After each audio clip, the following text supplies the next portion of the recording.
दोस्तों, कैसे हैं सभी लोग। दोस्तों कैसी चल रही है DEd CID first year exam preparation. दोस्तों जैसा कि हम मोस्ट इम्पोर्टेंट टॉपिक्स के हम क्वेश्चंस कर रहे हैं कि कौन से हमारे एग्जाम प्रिपरेशन के लिए मोस्ट इम्पोर्टेंट टॉपिक्स और क्वेश्चंस हैं। तो दोस्तों जैसे कि पार्ट ए और पार्ट बी यानी कि न्यू एग्जाम पेपर पैटर्न के अकॉर्डिंग पार्ट ए और पार्ट बी की बात करें तो हमारे एग्जाम का यानी कि पेपर का आधा हिस्सा है, ठीक है। उसकी प्रिपरेशन करने के लिए हम कुछ क्वेश्चन सीरीज आपको लेकर आए हैं जो कि आज की क्लास में करने वाले हैं। 21 क्वेश्चंस पर बात करेंगे जो कि आपके एग्जाम के लिए कम से कम 80% तक चांसेस हैं जिनके आने के। तो आज का जो टॉपिक रहेगा पेपर थर्ड से रहेगा हमारा education assessment teaching strategies and material development paper third, ठीक है। उसके मोस्ट इंपोर्टेंट टॉपिक्स करने वाले हैं हम। दोस्तों मोस्ट इंपोर्टेंट क्वेश्चंस के साथ साथ जैसे कि अगर हम बात करें, हमने सिलेबस वाइज अपने मोस्ट इंपोर्टेंट यूनिट्स किए थे। उन यूनिट्स से हमने देखा था कि हमारे कौन कौन से टॉपिक्स ऐसे हैं जो हमारे एग्जाम में आने के चांसेस हैं, ठीक है। उसके बाद हम कर रहे हैं मोस्ट इंपोर्टेंट क्वेश्चंस, ठीक है। क्वेश्चंस में जैसे कि हमें सबको पता है कि हमारे फिल इन द ब्लैंक्स आएंगे, ठीक है। और हम कह सकते हैं ट्रू एंड फॉल्स हो गए, ऑब्जेक्टिव टाइप क्वेश्चन हो गए, वेरी शॉर्ट क्वेश्चन हो गए। तो यानी कि पार्ट ए पार्ट बी को मिलाकर 25 नंबर का हमें तैयार करना है। तो 25 नंबर के लिए अगर हम देखें तो सबसे अच्छा तरीका है क्यों ना हम हर टॉपिक से कुछ कुछ क्वेश्चन उसके बनाएं और उन क्वेश्चंस के माध्यम से हम तैयारी करें, ठीक है दोस्तों। तो ऐसे ही कुछ महत्वपूर्ण प्रश्न मैं आपको लेकर आई हूं पेपर थर्ड से। दोस्तों चलिए स्टार्ट करते हैं। सबसे पहला प्रश्न आज का, शैक्षिक आकलन के स्तर लिखिए। एजुकेशनल असेसमेंट के स्टेजेस पूछे उन्होंने, शैक्षिक आकलन के स्तर लिखिए। शैक्षिक आकलन, आकलन के दोस्तों देखिए 3 स्तर है, चाहे वो शैक्षिक आकलन हो चाहे कोई भी आकलन हो, 3 स्तर पर हम आकलन करते हैं। पहला है हमारा प्रारंभिक स्तर, प्रारंभिक स्तर, ठीक है। दूसरा है माध्यमिक स्तर,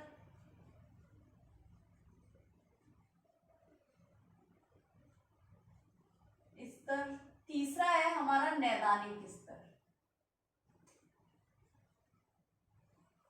प्राइमरी सेकेंडरी और डायग्नोस्टिक, ठीक है। प्रारंभिक हो गया हमारा, माध्यमिक स्तर हो गया और नैदानिक स्तर, 3 स्तर है हमारे। इसमें अगर आपको क्वेश्चन इस तरीके से भी आएगा, आकलन के स्तर हैं तो आपको पता होना चाहिए 3 स्तर है, प्रारंभिक स्तर, माध्यमिक स्तर और नैदानिक स्तर। अब वैकल्पिक प्रश्नों में इस प्रश्नों को कैसे पूछा जा सकता है, शैक्षिक आकलन के स्तर हैं, आपको 3 ऑप्शन कोई और होंगे, तीनों में से, और जो एक होगा वो एक इन तीनों में से होगा, ठीक है। या फिर ये 3 होंगे, चौथा ऑप्शन होगा ये सभी, तो आपको पता होना चाहिए, ठीक है ना। क्वेश्चन 2 है, मूल्यांकन का क्षेत्र कैसा होना चाहिए, यानी कि इवैल्यूएशन का जो एरिया है कैसा होना चाहिए, या हम कह सकते हैं मूल्यांकन का दायरा कैसा होना चाहिए। देखिए दोस्तों, मूल्यांकन एक ऐसी प्रक्रिया है, ऐसा कार्यक्रम है जिसमें हम व्यक्ति के व्यवहार के और कार्य का जिसमें हम मूल्यांकन करते हैं, ठीक है ना, जांच करते हैं। तो दोस्तों मूल्यांकन का जो क्षेत्र है व्यापक होना चाहिए, व्यापक, या हम कह सकते हैं विस्तृत होना चाहिए, विस्तृत होना चाहिए। व्यापक माने बड़ा, फैला हुआ, विस्तृत बड़ा, ठीक है। या तो आपको व्यापक शब्द मिलेगा या विस्तृत मिलेगा, 2 नंबर में भी आपको पूछ सकता है मूल्यांकन का क्षेत्र कैसा होना चाहिए, मूल्यांकन का क्षेत्र विस्तृत या व्यापक होना चाहिए। क्वेश्चन नंबर 3 देखिए दोस्तों, शिक्षण अधिगम सामग्री के 2 लाभ लिखिए। टीचिंग लर्निंग मटेरियल के 2 बेनिफिट्स पूछ रहा है, वो बहुत सारे बेनिफिट्स हैं इसके, बहुत सारे लाभ हैं, तो आप इसके केवल 2 लाभ बताएंगे। जैसे हम कह सकते हैं शिक्षण अधिगम सामग्री के 2 लाभ। एक तो शिक्षण अधिगम सामग्री शिक्षण को क्या कर देता है, शिक्षण को रुचिकर बनाता है और दूसरा प्रभावी बनाता है,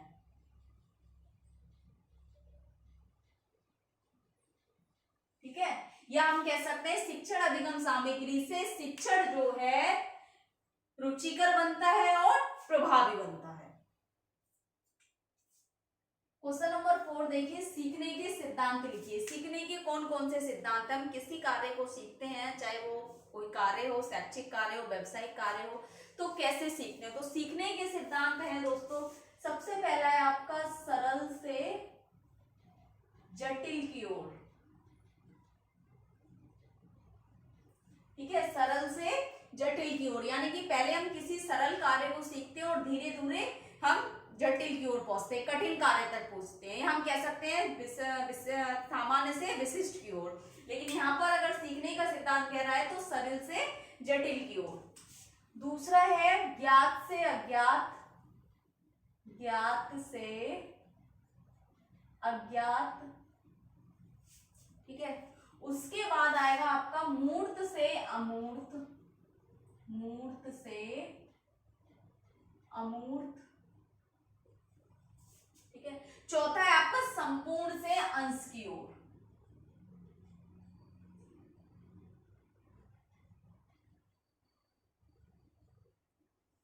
कभी कभी ये भी पूछ लेता है सीखने के सिद्धांत हैं, कितने सिद्धांत है सीखने के? 4 सिद्धांत है, 1 2 3 4, आपको पता होना चाहिए। ठीक है, सीखने के सिद्धांत। ठीक है, सरल से जटिल की ओर, ज्ञात से अज्ञात की ओर, मूर्त से अमूर्त और संपूर्ण से अंश की ओर। क्वेश्चन नंबर 5, पुनर्वलन की अनुसूची के प्रकार। पुनर्वलन की जो अनुसूची है उसके प्रकार पूछे। तो दोस्तों पुनर्वलन की 2 अनुसूची हैं, कौन कौन सी? एक तो है सतत पुनर्वलन, सतत पुनर्वलन, और दूसरा है आपका आंशिक पुनर्वलन, आंशिक पुनर्वलन। ठीक है, 2 अनुसूची है, सतत पुनर्वलन लगातार दिए जाने वाला, आंशिक पुनर्वलन कम दिए जाने वाला। आंशिक माने छोटा, अंश थोड़े रहते हैं। क्वेश्चन नंबर 6, मूल्यांकन की प्रक्रिया कैसे होना चाहिए? कह रहे हैं मूल्यांकन की प्रक्रिया कैसे होनी चाहिए। तो मूल्यांकन की प्रक्रिया कैसी होनी चाहिए दोस्तों? निरंतर होनी चाहिए। मूल्यांकन की प्रक्रिया सतत या निरंतर और व्यापक होनी चाहिए। ठीक है, सतत होनी चाहिए और व्यापक होनी चाहिए, सतत और व्यापक होनी चाहिए। सतत माने लगातार, व्यापक माने फैला हुआ। क्वेश्चन नंबर 7 देखिए दोस्तों, सीखने के चरण कौन कौन से? अब इन्होंने सीखने के चरण पूछे, शायद मैंने आपको जो मोस्ट इंपोर्टेंट आपको वो कराए थे, क्वेश्चंस कराए हैं मैंने आपसे पहले, तो उसमें भी मैंने ये 2-3 क्वेश्चन है जो मैंने करा रखे हैं, लेकिन फिर भी मैं आपको बता रही हूँ कि इनके चांसेस हैं आने के। ठीक है, अब जैसे कि ये हो गए, ये आपको 2 नंबर में पूछेगा सीखने के चरण। ठीक है, सीखने के सिद्धांत आपको 2 नंबर में पूछेगा। ठीक, मूल्यांकन का क्षेत्र 2 नंबर में पूछ सकता है, स्तर आपको 2 नंबर में पूछ सकता है। ठीक, सीखने के चरण कौन कौन से? एक तो आपका अर्जन करना, अर्जन करना जिसे हम कहते हैं ग्रहण करना, एक्विजिशन। ठीक है, दूसरा है निपुणता, निपुणता जिसे कहते हैं फ्लुएंसी या लयबद्धता। ठीक है, उसके बाद है सतत बनाए रखना, सतत बनाए रखना जिसे कहते हैं मेंटेनेंस। ठीक है, उसके बाद आ जाएगा हमारा सामान्यीकरण, सामान्यीकरण यानी कि जनरलाइजेशन। इसके बाद आ जाएगा हमारा अनुकूलन, अनुकूलन। तो ये हमारे सीखने के चरण हैं, एक्विजिशन, फ्लुएंसी, मेंटेनेंस, जनरलाइजेशन और एडेप्टेशन, सीखने के चरण। क्वेश्चन नंबर 8 देखिए, कार्य विश्लेषण की विधियां लिखिए, यानी कि टास्क एनालिसिस की विधियां। ये क्यों पूछा जाता है क्वेश्चन? देखिए दोस्तों, कार्य विश्लेषण के बारे में सभी जानते हैं, किसी भी कार्य को छोटे छोटे भागों में बांट देना या छोटे छोटे क्रियाओं में बांट देना कार्य विश्लेषण है। ठीक है, लेकिन कार्य विश्लेषण की विधियां हम कैसे किसी एक्टिविटी का कार्य विश्लेषण करेंगे? मान लीजिए हमने कक्षा में कोई भी एक एक्टिविटी चूज की है, ठीक है, उसका चयन किया है, किसी भी क्रियाकलाप का सिखाना है, उस क्रिया को कैसे छोटे छोटे टुकड़ों में बांटेंगे? तो या तो हम क्या करेंगे, कर्ता को देखकर लिखेंगे, कर्ता को देखकर। ठीक है, या फिर हम क्या करेंगे, स्वयं अवलोकन, यानी कि स्वयं का अवलोकन करके लिखेंगे, जो जो हम करते रहेंगे उसका आप लिखते रहेंगे, स्वयं का स्वयं अवलोकन, लिखना नहीं आ रहा भाई, स्वयं अवलोकन, ठीक है, स्वयं अवलोकन करेंगे या स्मृति द्वारा लिखेंगे, स्मृति द्वारा, यानी कि सोचकर हम उसको लिखेंगे। क्वेश्चन नंबर 9 देखिए, सहायता के प्रकार। प्रॉम्प्टिंग के कितने प्रकार हैं, सहायता के कितने प्रकार हैं? तो दोस्तों सहायता के प्रकार हैं शारीरिक सहायता, शारीरिक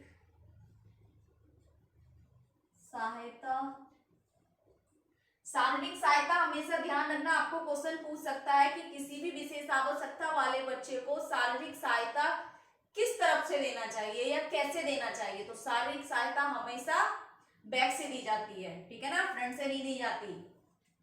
शारीरिक सहायता, मौखिक सहायता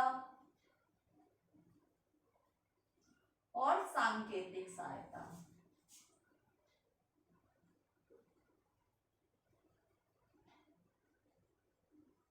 ठीक है, इसे कहते हैं PP physical prompt, BP verbal prompt, GP gestural prompt. ध्यान रखना, शॉर्ट फॉर्म्स भी आती है इसकी।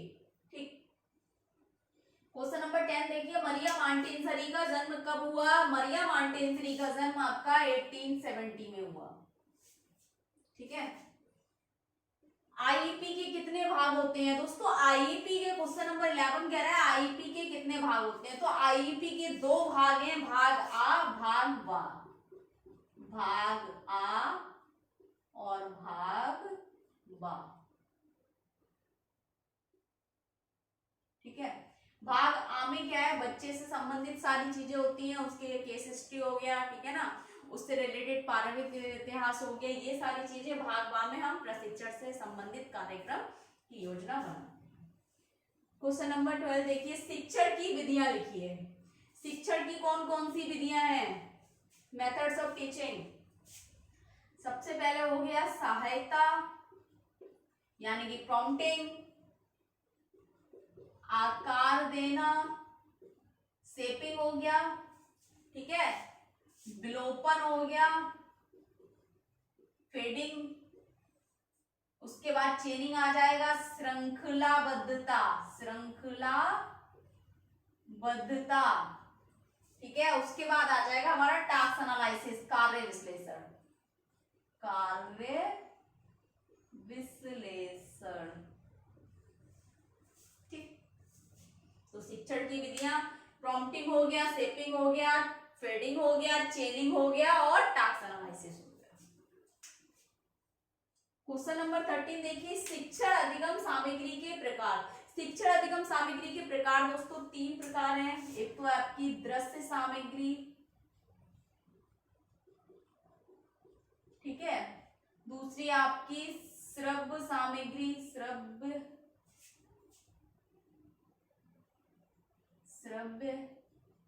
सामग्री, तीसरी आपकी दृश्य श्रव्य सामग्री, दृश्य श्रव्य सामग्री। दृश्य सामग्री में केवल देखने वाली चीजें आ जाएंगी, जैसे चार्ट पेपर हो गया हमारा, बुक हो गई हमारी, ठीक है। श्रव्य सामग्री में हमारा ऑडियो आ जाएंगे, जैसे कि हमारा रेडियो हो गया, ठीक है, टैप रिकॉर्डर हो गया, ठीक है, स्पीकर हो गया। दृश्य श्रव्य में वो आ जाएंगी जिसे हम देख भी सकते हैं और सुन भी सकते हैं, टेलीविजन हो गया, मोबाइल हो गया, ठीक है, ओवरहेड प्रोजेक्टर हो गया, ये सारी चीजें इसमें आ जाएंगी। ठीक, क्वेश्चन नंबर 14 देखिए, मरिया मॉन्टेसरी का जन्म कहाँ हुआ? यहाँ पर क्वेश्चन था मरिया मॉन्टेसरी का जन्म कब हुआ, और यहाँ पूछ रहे हैं मरिया मॉन्टेसरी का जन्म कहाँ हुआ। तो इटली में हुआ था इनका, इटली में, ठीक है, लेकिन एक गांव का नाम था चिवाले। क्या पता ये भी पूछ लें, चिवाले नामक ग्राम इटली में हुआ था मरिया मॉन्टेसरी का जन्म 1870 में। 15 देखिए, क्वेश्चन नंबर 15, समूहकरण का वर्गीकरण कीजिए। जब हम कोई भी ग्रुपिंग करते हैं दोस्तों, कोई भी समूह बनाते हैं, तो किस तरीके से वर्गीकृत करते हैं? एक तो हम करते हैं उम्र के अनुसार, दूसरा स्तर के अनुसार, तीसरा करेंगे हम लिंग के अनुसार। तो 3 भागों में बांटते हैं, उम्र, स्तर और लिंग के अनुसार। 16 देखिए क्वेश्चन नंबर, अभिलेख कितने प्रकार के होते हैं, यानी कि रिकॉर्ड्स कितने प्रकार के होते हैं। तो अगर हम यहाँ पर बात करें अपने शैक्षिक अभिलेख की, तो दोस्तों अभिलेख 2 प्रकार के होते हैं। एक तो है आपका शैक्षिक अभिलेख, शैक्षिक अभिलेख, दूसरा आ जाएगा आपका प्रशासनिक अभिलेख, प्रशासनिक अभिलेख। ठीक, शैक्षिक अभिलेख और प्रशासनिक अभिलेख। 17 देखिए दोस्तों, सामान्यीकरण के प्रकार लिखिए, यानी कि जनरलाइजेशन कितने प्रकार से होता है, या जनरलाइजेशन के प्रकार पूछा है। तो जनरलाइजेशन के प्रकार है, एक तो है प्रतिक्रिया सामान्यीकरण, ठीक है। दूसरा है आपका उद्दीपक सामान्यीकरण, उद्दीपक सामान्यीकरण। ठीक, प्रतिक्रिया सामान्यीकरण और उद्दीपक सामान्यीकरण, सामान्यीकरण के 2 प्रकार हैं। क्वेश्चन नंबर 18 देखिए, श्रृंखला कितने प्रकार की होती है, यानी कि चेनिंग जो है हमारा यहाँ पर हमने अभी किया है, शिक्षण की जो विधि है एक चेनिंग, वो कितने प्रकार की होती है। तो 2 प्रकार की होती है, अग्र श्रृंखला, अग्र श्रृंखला, और दूसरी है पश्च श्रृंखला, श्रृंखला। ठीक है, अब दोस्तों अग्र से यानी कि फॉरवर्ड चेनिंग और बैकवर्ड चेनिंग, अग्र फॉरवर्ड चेनिंग और फर्स्ट बैकवर्ड चेनिंग। 19 देखिए, अर्जन के प्रकार लिखिए। अर्जन कितने प्रकार से होता है, देखिए अर्जन में सबसे पहले होता है नकल करना,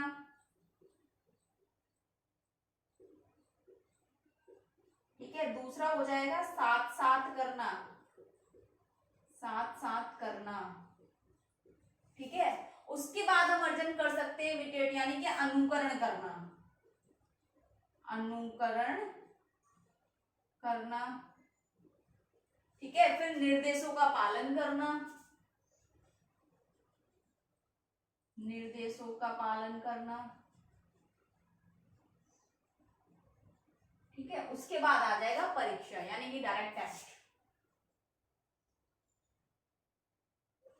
ठीक, तो ये अर्जन करने के प्रकार हो गए। 20 देखिए दोस्तों, बालक की किन किन पक्षों का मूल्यांकन होना चाहिए, यानी कि जब हम बच्चे का मूल्यांकन कर रहे हैं तो कौन कौन से पक्षों का हम बालक का मूल्यांकन करेंगे। देखिए दोस्तों, अगर हम बात करें शैक्षिक मूल्यांकन की या कोई भी मूल्यांकन जब आप कर रहे हैं, तो हमें बच्चों के दोनों पक्षों का, यानी कि शैक्षिक और शैक्षिक दोनों पक्षों का मूल्यांकन करना चाहिए, ठीक है। तो बालक के हमें दोनों पक्षों का, जिसमें शैक्षिक और शैक्षिक,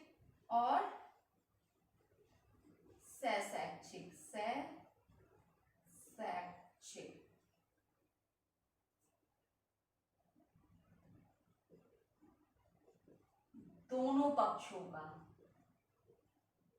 शैक्षिक में आ जाता है हमारे पढ़ने लिखने से संबंधित। अगर हम बात करें एग्जांपल के तौर पर, तो करिकुलर एक्टिविटीज आ जाएंगी इसमें, ठीक है। शैक्षिक में हमारी सारी को करिकुलर एक्टिविटीज आ जाएंगी। तो शैक्षिक और शैक्षिक दोनों पक्षों का मूल्यांकन करना चाहिए। 21 देखिए, निदानात्मक मूल्यांकन के पश्चात होना चाहिए। निदानात्मक मूल्यांकन के पश्चात क्या होना चाहिए, या कौन सा कार्य होना चाहिए, इस तरीके से क्वेश्चन पूछ सकता है। तो उपचारात्मक कार्य होना चाहिए, उपचारात्मक, रिमेडियल, उपचारात्मक कार्य। ठीक, तो दोस्तों आज भी हमने 21 प्रश्नों पर बात की है। इससे रिलेटेड ही हमारा पार्ट ए, पार्ट बी के जो क्वेश्चन आएंगे इससे रिलेटेड आएंगे। बस आपको ध्यान में रखना है कौन से किसका प्रकार है, कितने प्रकार है। अगर आपने ये सारी चीजें याद कर ली तो समझ लो बेड़ा पार है पेपर 3 का, पार्ट ए पार्ट बी का, ठीक है। तो दोस्तों इसी से रिलेटेड आना है, क्योंकि अगर ऐसा तो है नहीं कि आपसे वो कुछ और पूछेगा, क्योंकि पेपर 3 जो है थ्योरिकल पेपर है पूरा, ठीक है। ठीक है। अब थ्योरिकल पेपर में से आपसे क्या पूछ सकता है, यूनिट फर्स्ट को आप छोड़ दीजिए, बाकी आपका जो पार्ट ए और पार्ट बी का जितना भी मैटर आएगा वो सारा इसी में से आएगा। एक एक टॉपिक से मैंने चुन चुन कर आपको यहाँ पर एक एक क्वेश्चन बनाया है, ठीक है। अगर हम यहाँ पर लॉन्ग क्वेश्चन की बात करें, लघु उत्तरीय प्रश्न यानी कि पार्ट सी और पार्ट डी की, पार्ट सी और पार्ट डी की, तो दोस्तों यहां पर हमने 2 प्रश्न करने हैं। 2 प्रश्न आपको इसमें से आ जाएंगे, आपको सीखने वो भी आ सकते हैं, शिक्षण सीखने के सिद्धांत भी आपको डिटेल में आ सकते हैं इसमें, ठीक है। और शिक्षण की विधि भी आ सकती है, शिक्षण विधियां,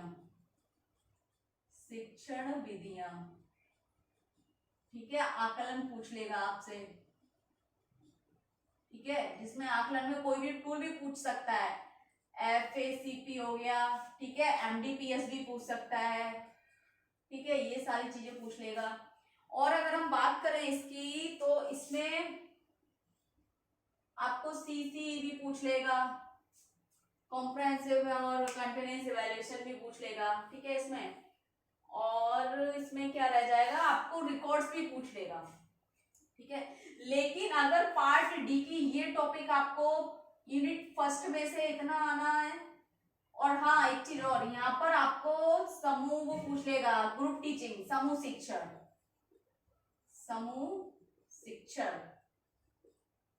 ठीक है, समूह शिक्षण भी पूछ लेगा।